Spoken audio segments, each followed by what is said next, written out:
Hello,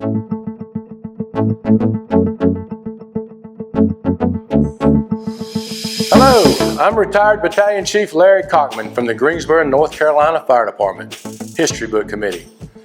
We're here today at the Greensboro Historical Museum. I'm standing in front of the General Green, the first steam pumper, or as they called it back then, the steamer. Today, December 9th, 2019, we are starting a new tradition of recording and preserving the heritage and culture of our retirees. Our retirees have contributed so much to the success of our great fire department. Their stories retire with them and are sometimes gone forever when they pass away. They will share their emergency calls that will always be a part of their memories forever. So sit back and listen as they carry us through their journey in the Greensboro Fire Department. Okay, my name is Johnny Wayne Teeters. My age is 78. My rank when I retired as fire chief at the Greensboro Fire Department. I had 44 and a half years of service.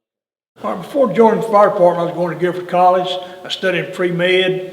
My wife got pregnant. I didn't have any insurance and I needed to get a job. And I was playing basketball down the gym with some of the guys, and one of the guys said, "Hey, the Greensboro Fire Department's hiring." I didn't know what the Greensboro Fire Department was, but when I left the gym, I went on over to Central Station, went in the office, and Chief Boucher was the administrative chief, and he gave me an application. I filled it out and turned it in, and they hired me. When I started training in the Greensboro Fire Department, we had 28 members of our class, and I was very fortunate. 3 of our members, myself, Richard Johnson, and Chief Hilliard, Chief Hilliard made assistant chief, Richard Johnson retired as deputy chief, and I retired as fire chief. So 3 of us out of those 28 were very lucky to have the occupation we had. Yes, we lost a couple out of training. One due to wrecked a pickup truck out there, and he didn't tell the truth. And so Chief Powell called us all in the office and into the classroom. He chewed us out real good, and he said, "Okay, whoever wrecked the truck, stand up." Well, everybody knew he wrecked the truck, but being like firemen and guys, nobody stood up. So he told us, said, "Well, you got 2 choices. One, you decide who it was that wrecked the truck, or we're just going to get the whole class go." So it was very easy. Russell had to stand up and tell me he wrecked the truck. Harold Now, we called him brother-in-law.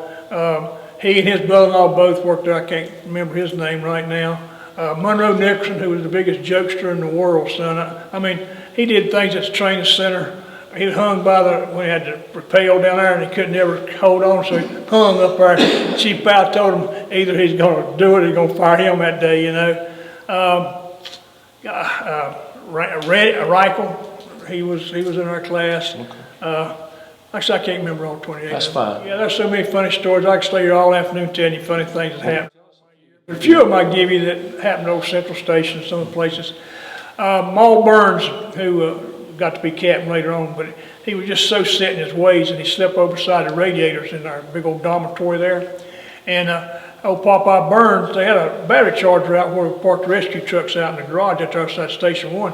So they run a wire all up the back of the fire station, wrapped it around the radiators, pulled the sheets up and laced it in the sheets of his bed and put everything back down. Now, it was all about 20-some of us sleeping in that dormitory there.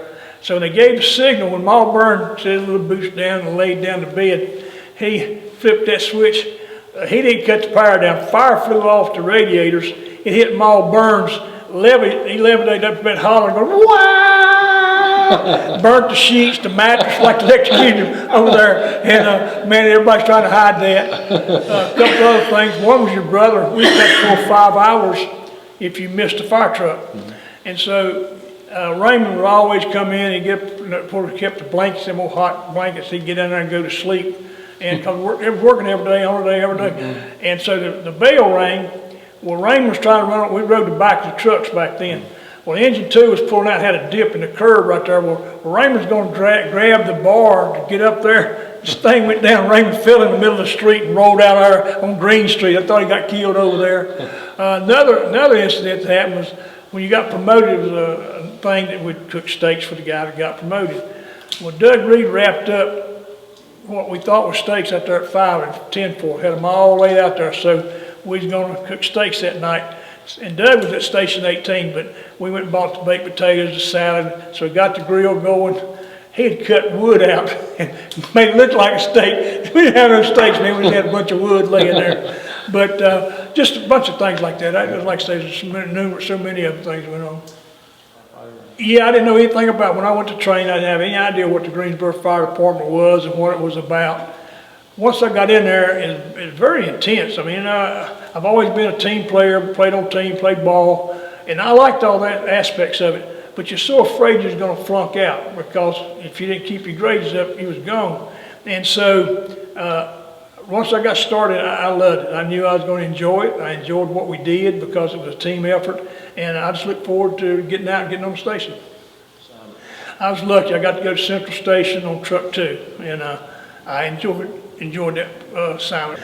I started out with Captain Rumley. He only lasted about a month because he cracked up. We got Captain Bill. So for the next year, I had Captain Bill. Okay, on my truck, on Truck 2, Chief Johnson, I came out of my class, and we went on A shift on Truck 2, and it was Hockett and Raymond Reddick. We just talked about him a while ago. He was driver. And like I say, Captain Bill was our captain. Here went over on B shift, on Kent's shift, but we were very lucky we got to go to Central Station. Firehouse leader in my day, when we came on, we were just firefighters. We didn't do like the medical emergency these days. You came in, your job was, like I say, one day was window washing day, one day was scrub day, so forth. You came in that morning, you had white shirts on and ties. I mean, man, we didn't have the work uniforms back then. You went about making your bed, sweeping up the floors. I had outside, washed down in front of the streets and all. And then you took care of your truck, and then the rest of the day, you did about basically what you wanted to. Because we wasn't making a whole lot of money, the public didn't care, and we just wrote fire calls.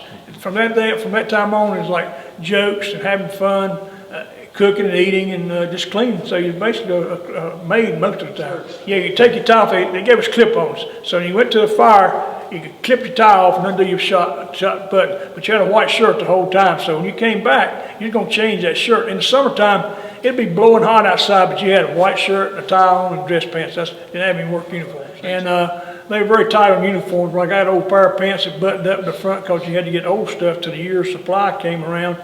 And the shoes, you know, people give you old pair of black shoes. I never had black shoes. And so they gave me a pair of Horst, gave me a pair of black shoes. So they just always, and I had a belt that had a dollar, silver dollar, and Horst wore that belt every time he come to, he tried to take my belt, he's a cap. And so like I say, we're just young boys trying to fit in with a bunch of old men. Well, we had to back then because you couldn't leave the fire station. Those things changed later in life. So everybody, each truck took a turn of cooking a week. We were chief drivers, so we had to click. We called ourselves to click. We thought we were special. We cooked. So we had 32 people that would cook for us. So you used gigantic pots. And I remember my first trip that Raymond Reddick sent me to the store. He put in there butter. He put in there milk. Well, I went in there, I got butter. Everything I got wasn't the cheap stuff. I had to take that cart and roll it all the way back down to the A&P store, change it all back and get margarine. He told me I should have known. I said, man, I never been to the store to get groceries for my life. I was just a young boy. But yeah, we cooked. We learned how to cook. I think it was really good. I think it helped you bond better with your people because they were depending on you to take care of them and you depended on them to take care of you yourself. I think I came to be an excellent cook. Matter of fact, Greensboro Daily News came down to Station 5 and did an article on me and Carmen, the country style steak, cream potatoes. And so we got a big picture in the Greensboro Daily News, me cooking cream potatoes and Carmen standing over there trying to get the country style steak cooking. And so here we had a grocery cart we kept at Station 1, and you'd wheel that thing across Green Street, down Bellmead Street, over to the A&P. And they always knew we came in there, and they laughed because rookies that came after us made the same mistakes of getting butter, things that we shouldn't have gotten. And we only paid $1 a day for meals. That was pretty cheap back then. Yeah. That was really cheap. Of course, we were making $324 a month, so you couldn't buy a whole lot of stuff. One thing about having the dorm, you lay in bed at night and talk about things, or your bedmate just right in front of you looking right at you so close because of the shortness of that size of the room. And you became, I think, a little bit closer and things back then. But the cubicle gave you the privacy you needed. If you had the TV in the bedroom, everybody had to hear the TV going all night long. If somebody wanted to be a jokester all night long, you had to learn to sleep through all that. So it had its advantage a little bit just because of camaraderie and because of learning the person with you and being close to you. But the cubicle was the best way because people are modest. When we started getting females, me being the chief or being an officer, you worried about getting yourself and your men in trouble because of somebody looking or the girls feeling out of place, you know. So it became a necessity. It wasn't just because we probably kept dorms hadn't had females come on. Days off. Back when we first went on, you was on a day off day, on a day off day. So all day long when you was on that day, you was thinking about who you're going to play golf with, who you're going to go play softball with, who you're going to do something, throw horseshoes to go help and build something. These days and times, it's changed so much because kids in electronics, they're on their iPhones. You see them on the corner, texting over there, looking at Facebook. So they spend a lot of time messing with the technology, which has good and bad points there, but I don't think they interact as much as they used to like we did. What? Well, the older person, and I used to tell my people when I was chief or when I was anything longer, when one comes in, be friends with them, make them feel wanted. You know what I'm trying to say? You're going into an environment that you may not know anybody there anymore, and you've been away 5, 10, 15 years. And so if you want to feel like you're still a part of the organization, it's so refreshing when one of the firemen come on, hey, let me show you around, come guy, this guy used to work here, you know, and sometimes that fails a lot in the fire station because young people, they weren't raised the same way we were raised in the older days. Yes, the very first call ever went on, left Central Station and you rode on truck 2, you rode right beside the motor, and my knees knocked more than the motor did because I was scared to death, and I went down the end of Green Street to a box alarm, false alarm. And I told myself, dang, Johnny, you're going to have a heart attack if you don't calm yourself down from this. And so from then on, it was like a whole different piece of cake, but it scared me to death the first call. The first fire I ever had, we went over on Vine Street, 1600 block, and had a small house fully involved with a victim. And it's the first time of going in, and like I say, the phone ran down the walls. I mean, it's so hot in there with the Scott Air Pack. You didn't have radios back then. The only person that had radio was the battalion chief. So when you went in, if you wanted to go in and say you had signal 50 or what the fire was, you had to send a runner back out to tell the battalion chief out there, hey, this is what's going on. And so the victim, I'll never forget the first one I saw, he was laying there on the floor, and so they had the stretcher. And Bill told me, said, help put that guy on the stretcher. Well, I thought he was going to be heavy, and I lifted him up and got him weighed about 2 pounds because he done all this fluid done around his body, and I was walking all in it. And when he sat on the stretcher, I had the sheet on, so I was going to mash his arm down, and I broke his arms because he's so brittle in his body right there. And I went back to the fire station, and I told Bo, I said, man, why didn't you tell me? I had no idea that stuff was like that. But from then, when I made chief driver, we answered all the big calls. I mean, that's my job to drive him, second alarms, all the stuff. So I got to see so much during my career. Well, he would make that decision. My job was to keep the car ready and drive him to every incident or take him around the station. When I wasn't with the deputy chief, I was with Chief White, taking him around to the fire stations, visiting the people. So with Chief Chris, I got to see the man staying totally cool. When I'm sitting over, I wanting to jump out of my pants because I was scared to death and he was cool. And I can tell you some calls where he told me, you know, if they jumped up and moved that roof, he'd fire every one of them. And I can tell you about your brother laying on the ground. Everybody, of course, chemical blew up down there. There were a lot of fires. I got to see all the big ones. I can tell you that here about. So when Chris would go ahead and get started or move around, he'd tell me, he said, Johnny, go and get your stuff on, help me. If they really need, if he didn't, then I stood and assisted him, took notes, and wrote his reports, and did things like that. It was a heck of a prestigious job. I don't know how I got it. I mean, I was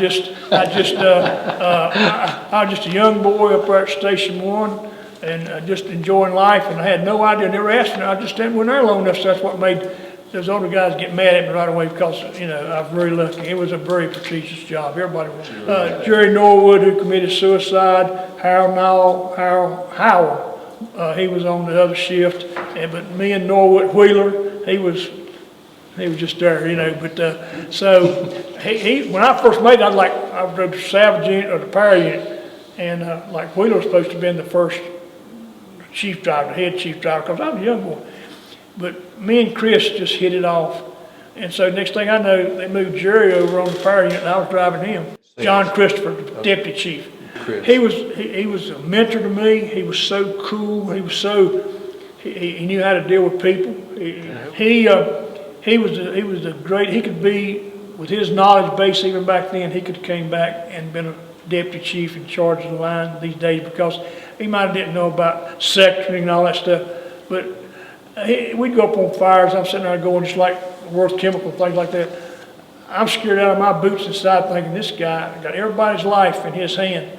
But he was like ice water. Never knew, never seen. So he taught me how to be an officer. He taught me how to command the fire scene. He taught me how to stay cool. Because he told me, I asked him one day when we were riding around, I said, Chief Chris, how do you stay so cool and why? And he told me, he said, Johnny, he said, if I'm afraid, then every one of those men out there are never going to trust me to lead them. And it made such an impression on me, I thought, man, he's dead right. I was going, I can name some of them, the conflagration of Davie Street, when Southern Oxygen blew up out there and the cabins went down there and they went back to catch the hydrant because it was like World War II down there. When Vic Chemical burned down on Wendover Avenue, burnt that up, sitting over there at the Carolina Theater fire, tanker fires, train fires, anything of any fire nature at all, I either wrote it. I was a captain or chief officer 37 years of my life on the fire department. So, and I was always at busy stations, so I always had the opportunity to go to a lot of incidents right there. But I loved it because you felt confident in what you're doing. When I went on, we didn't do medical calls per se. We had the 2 rescue trucks that ran the whole county. So we'd go on wrecks and drownings. The first caller I went on was Vic Stockard, who was the fireman at Station 1 with us. He drowned, he was mowing his pond out there at his house, and his tractor turned over and it had his mouth just above the water, so any ripple you made, it drowned him. Well, we got in there trying to hold his head up, trying to get the tractor off of him, and couldn't do it. But the wind blew the water and it kept coming, it tried to pour in as hard as you could. And that made such an impact on me because his wife worked out with my wife, and Vic was such a great guy. But that was the first medical call and the first death that I saw on a medical call right there. After that, if there was a wreck, because I was chief driver, so I rode the rescue all the time. And I remember, to give you a little sidebar, Wheeler, when I first got over on there, we had the bands that run out of Central Station, turn the lights green, and we'd go out on calls. Got a call to the airport. Well, I was driving, I told Wheeler, you want to drive? He said, no, you go ahead and drive. He was sitting on the right. So I started flying down, it was friendly, now it was Gaston Street then. Well, a sheriff come out in old brown cars, he jumped, come around me, and I asked Wheeler. Well, I saw Chief Boucher, Chief Wyatt, Chief Chris, they all getting in that Chief Wyatt's car. And I told Wheeler, I said, they're going to be behind us over there. And don't worry about them. We went down friendly. The school zone, out there where Friendly Shopping Center is now, it wasn't there then. And I run about 55, 60 miles an hour out there. Well, there was a school zone, but it wasn't time for the school zone. But so I blew on out and got to Gifford College, and they 10-19s, the plane landed. Okay. Well, I turned around there. Here I heard car 550 coming over the hill. And when they come by, every chief was looking out that window as they went by. And I told Wheeler, I said, we in war trouble. He goes, no, we ain't no problem. Well, come back with chest and hose, so was trying to hang it in the tower. Well, there's about 30 firemen out there. And this remember, Chief Chris, I can't say what's said now on camera, but Chief Wyatt come out that door. Where's that Johnny Teeters? Well, my blood like left my body. I like that went to. He called me in there. He cussed me. I was a young boy. I never been cussed like that. I said, he's going to fire me tomorrow. And Al Stewart, Captain Stewart, he was driver of Engine 1. He said, Johnny, don't worry about it. He said, I turned Engine 1 over in the middle of Bellmead Street. Well, the next day I'm standing up there at the radiator. The moon come by. Hey, boy. I'm like, dang, man, I thought you were going to kick me. But that was the way it was. I mean, he was, and that's back to the call to the airport. When I was driving him, I could run 100 miles an hour. We were fine. But he wanted to be, if everybody got in front of us, he would chew them out. So he pulled up there, went over to 4 one day, and it's another little story. So gosh, Ed had that Volkswagen. Ray Richard, they were 2 cabs out there. Well, Engine 4 backed into the front of truck 4. That's how scared everybody was of Moon White. So I pulled up in front of the station for our morning thing, and Ray Richard come running on. I go, I told him not to do it. I told him to put the truck, because Moon would just rip you apart. 9/11. That's what 9/11. I was teaching an officers course down in Raleigh, that's the capital, and one of the people from the state came in the door and he said, Chief Teeters, you need to come and watch this right here. So we stopped the class, just one plane hit the building. And so, boy, it was just like, oh my God, you know, we was thinking of the firemen, how they're gonna be in there and all that stuff. But when the second plane hit, it was a travesty.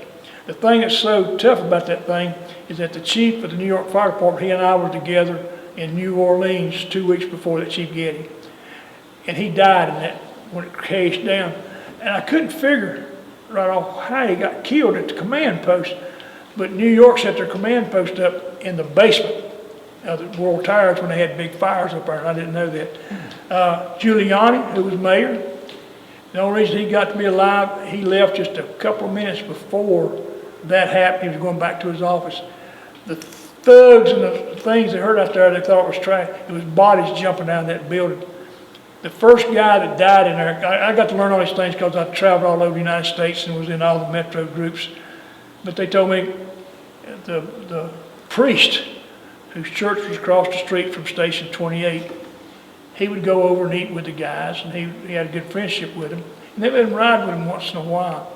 And when that call come in, he walked over to see if he could go with them, maybe give life rights to some of the people and things. The first body that they took out of the World Trade Center was Father Joe. He had 001 on his toe. That's how life just hits you, different things like that. But it had such impact not only on me, but on the world as a whole, and as the fire department as a whole. I was elected by the governor for the State Emergency Response Commission. I was in charge of all the funding for hazmat teams, police departments, medical units, fire departments. We got all this money from the federal government because of what was appeared to be going to be going on. So I got to see it both internally for my fire department, which helped us get a lot of money because I decided where the funding would go and how it would be appropriated. And I got to travel everywhere and talk about it, but safety for firefighters, equipment for firefighters, the way we attack fires because of what happened to the New York firemen going in the buildings and things like this, radios. A lot of things we've got today is a result of that one incident. I can tell you that right now. One of the things we did was start community activity. Society was changing. We wanted more money. We wanted better things. And we knew right away, and I knew from traveling, that you had to get out in the community and have these people support you. When you asked for requests, you wanted them to support you and your initiatives. And so you had a big hand in that laying out the program, and I appreciate that. I'll always be thankful for that. Equipment. I mean, they let me have a lot of stuff because of my funding things, the trucks, the hazmat trucks, the equipment that came into the Greensboro Fire Department, building more stations, more personnel. We were so specialized that people from all over the United States would come in our department and spend 2 days to a week or 2 weeks seeing how we ran a fire department.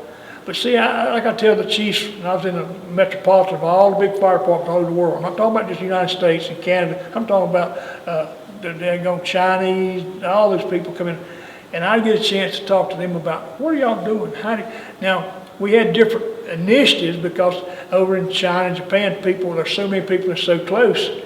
Fire prevention is so important to them because of the fact there's not a lot of space for people to be at. But I learned from listening to them how to make my department better. And then, like I say, went to Tempe, Arizona, who was ahead of us for a while. We were the first fire department in the world to be a Class 1 ISO rated and accredited. I got to go around speaking to the fire departments all over the United States on that one issue. It was a big thing. People, we could be proud of those things like that. So with the men and women's help and my ability to get out and interact, I didn't stay inside the department. I spent my time out all over the United States getting to see firsthand. And I'm going to tell you something. We were so far ahead of the scale of so many people other than your LA's and Tempe, Arizona, Phoenix, a couple of departments like that. Some departments, you just wonder how they was even getting by. When I left to make fire chief down in Georgia, I was like, holy smoke, they were so far behind of where we were. But it was because of the level of people we had, the dedication of the employees we had, and a lot of smart stuff come from our people below. I didn't do all this. We all did this together. Like I say, I give you all the credit for helping drive the community program for me. I saw a lot of good things in that thing. But that's how the department, and we do better now. We got great people, we got great leadership. Look what we're accomplishing today. those people learned and came up through the ranks to make our department better. Because a lot of departments, I'd go sit on assessment centers for big departments, medium departments. They had no idea. I mean, man, it's blow your mind when you go out there and you think, and that's one thing I know I push so hard trying to make us better all the time that you're going to turn some people off. But the point is, we were at such a juncture when I took over that we needed to bring our department. We were going the wrong way. And just like the city manager, when I sat down with him, there's a difference when you're given the directive, make my department better. Don't go there and mess this thing up anymore. And you sit there for a minute, you're so tickled to make the fire chief, but then you realize, oh my God, everybody in that whole fire department depending on you to build this place, to keep their jobs, to get the money. I mean, we got raises and things that were just unbelievable because we constantly pushed. We had people, everything went down there, we had rhymes, reasons, and proof of what we needed. So it wasn't going there just begging. That's like all these stations you see built. We laid that land out and got that purchase and bond issues for these stations and things years ago. Yep. So things build on what you do as you move on. Two people I looked up to the most in this whole fire department was Chief Chris and Chief Powell. Chief Powell was my training officer, but when I go to schools around the state and things with him, he was really admired. He was a leader when there was no leader. You know what I'm trying to say? Mm-hmm. And even though he was tougher than wire about some things, I still admired the heck out of him because he wanted the best. I mean, some of the things he didn't know, I guess, how to get there. But I remember, I'll give you an example. On a call we had one morning, I was assistant chief, and here was assistant chief, and Hagler. So Hagler was on call that day, Chief Hagler, that morning. And we burnt the candle factory up down on Davy Street or something over there. Well, I was riding in, and he'd come in to relieve him. And so I was coming in to get the car, and I had to carry something over there to here. Well, I was going over, Powell called me on the phone and said, Chief Teeters, have Chief Hagler come to my office. I was like, oh crap. So I told Hagler, I said, you're in a world of trouble, man. The boss man won't see you. And Hagler, you know how hot dog was. Oh my God, what? And I said, I don't know. Well, he came back and told Here they want him in the office. And I said, I was on the left on the fire station. Here came back about 30 minutes before me, like, Chief Powell will see you. And I'm like, what the heck did I do? I was home, you know. So I went in there. But he and Chief Powell, there's my two guys in this department that I admired, even though he was tough. And like when he got ready to promote me to the Carolina Theater Fire is what got me promoted, because Arnold was supposed to be promoted ahead of me.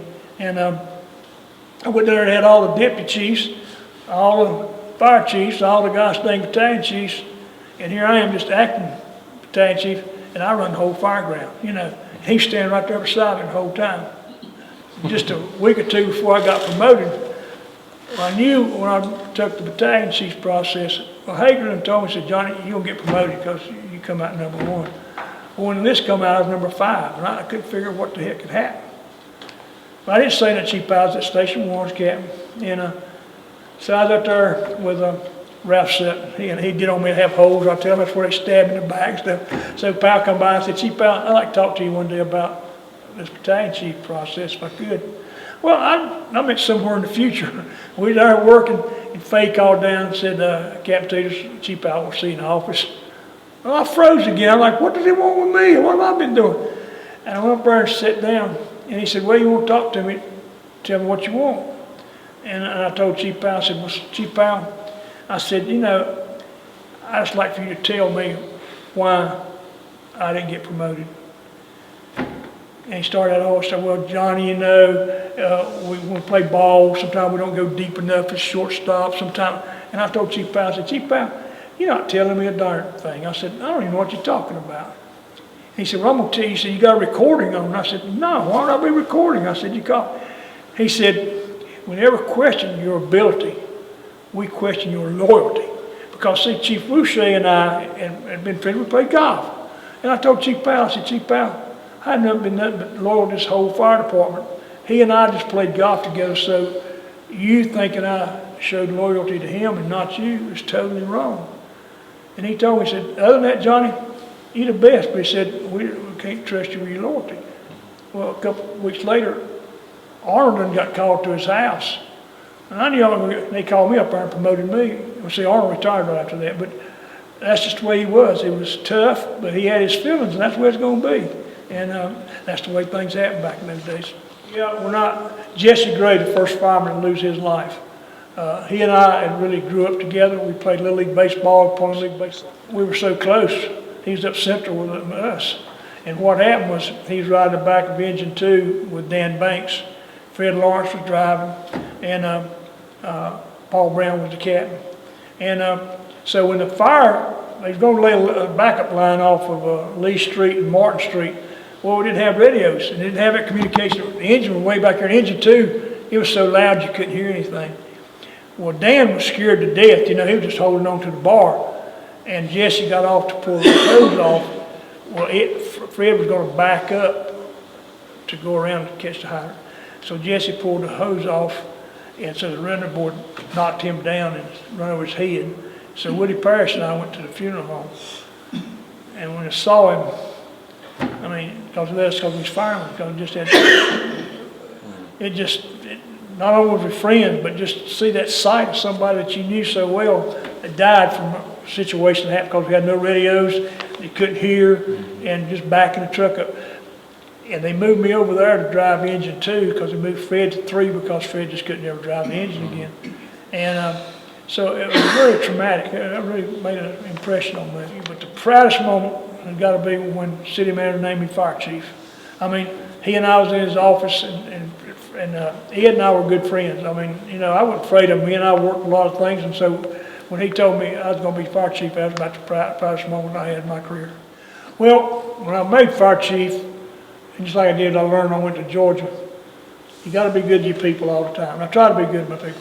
But I got aggravated with some of my upper administrative staff because they just didn't really want to move the organization. So I'm trying to say they just wanted to be, and so I was harder on them than I should have been. I lost my principle of what I thought. I wouldn't treat my firemen like that, but I thought we were close that you could tell them, hey, you're not doing your job, and this is not the way it needs to be done. But I would do it different because I knew how to do it different. I learned. Mm-hmm. I learned from that. If you learn from your mistakes, when I went to Georgia, it was one of the greatest things that ever happened to me because I knew I wasn't going to get myself in that type of situation anymore. A lot of things, because like I say, when we came on, we fought fire with what rudimentary stuff we had. These days and times, you got to be a counselor, you got to be a firefighter, you got to be a medical technician, you got to be a rescue technician. So your job functions are totally, you're no longer just a fireman. You're a catch-all of everything that goes on. Like well, yeah, like I say, Chief Chris I talked about, I taped him before he died. He almost was 100 years old. And my parents, I mean, because they gave me that stability. They raised me. They taught me what's right and wrong. Chris taught me what was right and wrong and how to be an officer, company officer, fire chief, or captain. And I live by those principles. If I was going to talk to a recruit class, a rookie class, and they came on the fire department, my charge to them would be to tell them that, look, you're fixing to undertake an occupation or a job here that's like no other that you'll ever have in your life. You're out here not only to work as a team with other men and women, but you're out here saving people's lives. When they have a bad day, everybody's running away, you're going in. So you got to have the stamina, the care, the experience, the knowledge that you're going to be taken care of because you get killed. It's not a play game out here. But if you apply yourself, you got a chance to be the chief. Well, my thing is I played ball all my life. I always felt like I wanted to win. Everything I'd done, I wanted to win.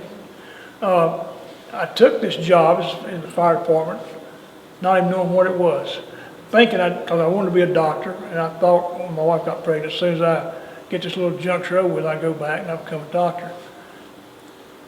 I loved this job so much.